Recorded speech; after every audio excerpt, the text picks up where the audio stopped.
Mä kulmakuntia kiertelin kautta muistojen miehikkälän.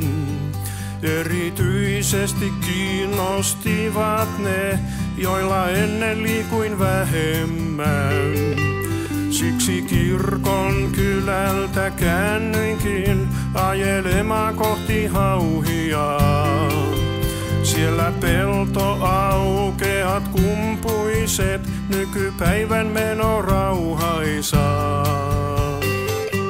Mun täytyi pysähtyä paikkaan kauniiseen, siihen missä kylätie kulkee ylitse veen. Seison sillalla Hauhian koskeen ja siitä myllyn näen.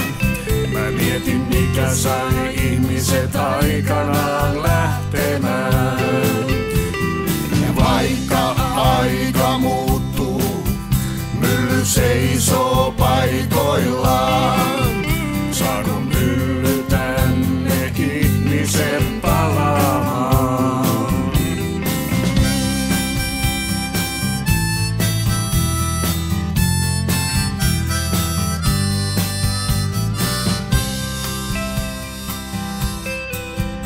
Joki ikiaikoja virrannut, tässä koskeksi vaihtunut on.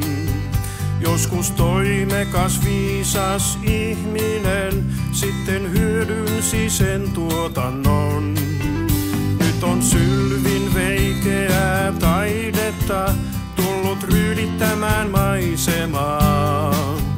Raami vihreä myös on rannalla, tätä EU-aika edustaa. Mun täytyi pysähtyä paikkaan kauniiseen, siihen missä kylätie kulkee ylitse veen. Seison sillalla Hauhian koskeen ja siitä myllyn näen. Mä mietin mikä sai ihmiset aikanaan lähtemään. Ja vaikka aika muuttuu, mylly seisoo paikoillaan. Saako mylly tänne ihmiset palaamaan? Seison sillalla Hauhian koskeen ja siitä myllyn näen. Mä mietin mikä sai ihmiset aikanaan lähtemään.